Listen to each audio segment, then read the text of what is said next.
reka twongere tugusuhuze wo dukurikiye muri aka kanya tukwifuriza amahoro y'Imana. Nimba wishimye uririmbe niko ijambo ribivuga, ubabaye usenge ubibwire Imana hari icyo yakora. Aha turi ni mu murenge wa Mukura, abantu benshi bazi nko mu Kabuga. Tuhageze kubera impamvu itugezeho, batubwira ko hari inzoka idasanzwe iteye abantu mu buryo budasanzwe, hakaba haviriwemo kuba umwe yatakaza ubuzima, wagize ibyago byo gupfubirana n'icyo kiyoka. Niyo mpamvu tuhageze kugira ngo tugezeho dukurikirana amakuru, tumenye imvo y'imvano y'icyo kiyoka. Twegereye abaturage baho benshi badusobanurira byinshi ku by'icyo kiyoka. Reka duhere ku mwana wabibonye kuva bigitangira, turagenda dusangiza amagambo n'abandi. Karibu. Amazina yawe witwa nde? Nitwa Muhawenimana Jacqueline, umunyeshuri. Hanyuma ibibaye muri aka gace bitumye baduhamagara ngo tuze dukora inkuru, urabizi? Yego. Bigenze bite? Twavuye ku ishuri nyine saa 11, umubyeyi wacu nyine ajya ku muturanyi ngo basenge. Saa 11 za ryari? Za nimugoroba. Hanyuma twe dusigara mu rugo, hanyuma umwana umwe aza kuzamuka agiye kumureba, abona inzoka mu nzira. Aragenda arabimubwira ati hano hepfo mabonye inzoka, none ngize ubwoba bwo kuhamanuka. Aramubwira ati uce ku ruhande umanuka ugende ujye mu rugo ntuyegere. Aramanuka aza mu rugo, abibwira na papa wiwe ati hariya mpabonye inzoka. Aramubwira ati guma ahantu ntusubireyo. Hashize akanya umubyeyi aza barangije gusenga, aramanuka, arimo araza amanuka yiruka, ageze mu rugo ahita, nari nicaye muri salo njyenyine, ahita ambwira ngo Jacqueline, ngo ya nzoka ndayibonye iri hariya mu muhanda. Akimara kumbwira gutyo yahise aza yiruka, ahita asa nk'umpobereye nyine, ahita mfata, mbona imita mufata nyine, mbona ahise ahwera, atangira ajugunya amaguru nyine, mbona ahise asambagurika. Nuko byabaye. Yo pole mama, humura ihangane. Rebye inzoka nk'iyi mubona ari iki cyateye kugira ngo ikora amahano nk'ayo ngayo? Ni gatumwa? Inzoka ni intumwa ya Satani? Mama tuganirize. Urebye wasanga ari intumwa yoherejwe. Hari abaje barayireba bakuru mu mwanya barimo babivuga. Uriya mukecuru mama ngwino, ngwino niwe nasanze. Igira hino rwose. Iki kiyoka ndakireba ndakitegereza. Hareba uriya murizo, nkareba n'uriya mutwe wayo, nkareba n'abene hahayo. Habona sinzoka isanzwe nkatwe dukunda kujya mu ishyamba kuhashaka nk'inkwi zo gucana, dukunda guhura na bene biriya tukabibona. Nabonye inzoka atari inzoka yo mu ishyamba, atari yo mu gisambu. Iyi nzoka ni nk'intungano yo mu nzu, nta murizo ifite, nta gahanga ifite, nta bene aho ifite. Urumva nyakwigendera araje bahuje amaso, asubiye mu nzu ahita ava mu mwuka. Bivuze ko ariwe bari bayitumye kuva ijoro ryose kugera mu gitondo. Inzoka ne bari bayitumye. Aha ubusanzwe hasanzwe havugwa amarozi? Ibyo kuhavugwa simbizi kuko ngiye ntuye hirya ku mashuri kuri Nyarusambu. Ariko ubundi iyi nzoka ni intumano, yajemo ikintu k'ikirozi. Ikirozi cyamwishe cyavuye muri iriya nzoka. Iryo tsinda ry'abanyamasengesho, iriya kiyoka ni igitungano cyo mu nzu. Iryo tsinda ry'abanyamasengesho ryabanje kuhanyura, baba babashije guhura n'ino nzoka?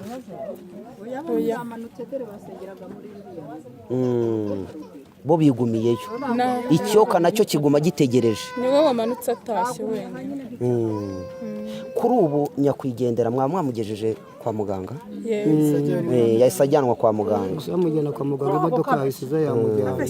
Hari undi wagira icyo atubwira, waba wabibonye mukuru cyangwa ugira icyo abivugaho, aze hano imbere ya kamera. Hano hari akana.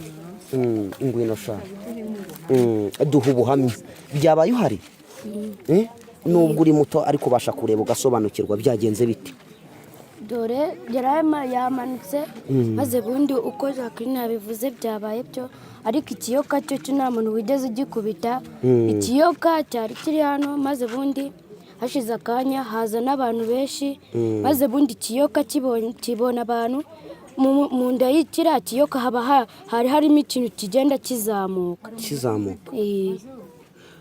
ko hari umuntu wambwiye ko iyi nzoka yaje izanye n'ipusi biherekeranyije byari biri gukina nyine ngo yaje ikina n'ipusi irahagarara irategereza nk'iyo bari batumye ariko umuntu ipusi yo yahise igenda ziri kwamenya ipusi yiciye yagarutse nyuma umuntu bamujyanye kwa muganga bamaze kutubwira ko yashizemo umwuka twe twagumye twicaye hariya hanyuma naje kureba mbona ipusi y'umukara iturutse muri ibi bice iraje ihagaze kuri icyo gipangu iri kumwe n'inzoka ariyo yonyine inzoka yo yari iri hano mu nzira ipusi ihagaze hano aho kuri icyo gipangu mpita mvuga ati mu izina rya Yesu mbonye ipusi noneho nyine ipusi ihita yirukanka ihita igenda ica aho ngaho ihita igenda iyo urebye ubwo batubwiye ngo ku manywa yari iri kumwe n'inzoka byiriranywe n'inzoka ngo byirira hari ipusi yo mu nzu hari n'inturo ubasha kubireba ukabimenya wabonaga ari inturo nabonaga ari ipusi yo mu rugo ziriya bahamata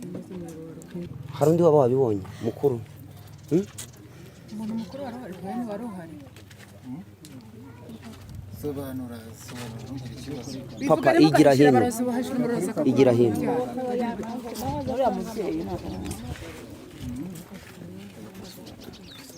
igira hino ntacyo igira hino tubwire bimeze bite nyine twebwe nari mperekeje abantu bari baje mu rugo birangije ducana mu muhanda basezerera hariya mu kabuga ndongera nzenguruka gutya turaza tuje tugeze ruguru aho ngaho umugore wa kabera arapfuye birangije duhita tumanuka twirukanka tuje dusanga inzoka yari iri aha ngaho hano bano bana bahagaze noneho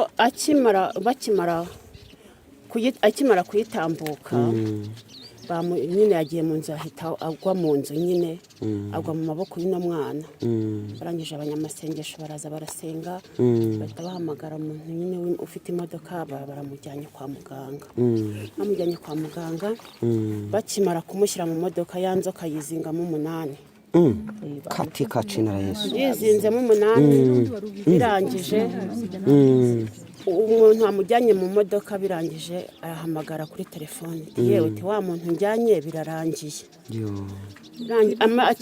akimara kuvuga ko birangiye ya nzoka yirambuye imaze kwirambura nayo ihita ipfa yipfushije nta muntu wayishe uyu muriro sanze batwitse uyu muriro bayitwitse none ubundi bakimara kuvuga ngo ararangije yirambuye irirambura neza nayo birapfuye katika ntawayishe ino nzoka nawe ntiyamuriye retse kuyitambuka nawe ntabwo yamuriye yayitarutse gusa ntabwo yigize imikora abaduhamagaye ariko iruhande rwayo rw'iyi nzoka akimara kuyirenga hari utuntu tw'amaraso iruhande rwayo ariko bakimara kuvuga ngo arapfuye ya maraso yahise abura katika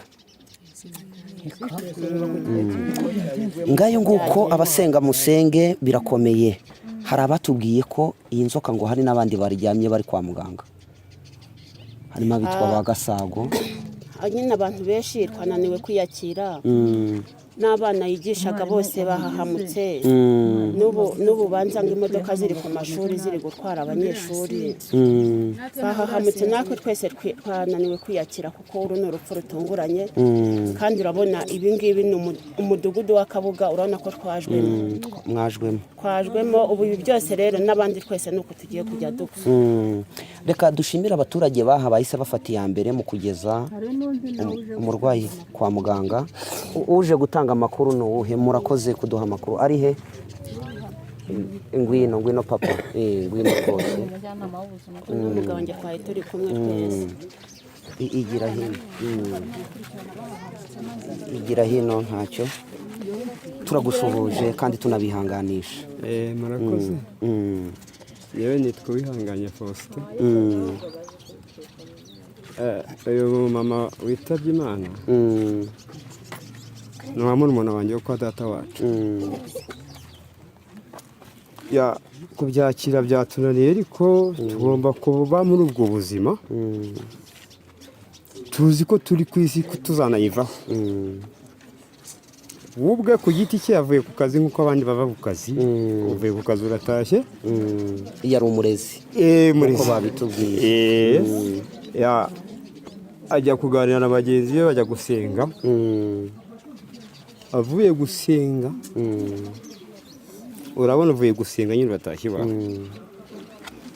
Kuva hariya kugera nta kilometero nta kinini. kilometero. Yatambutse iki kintu.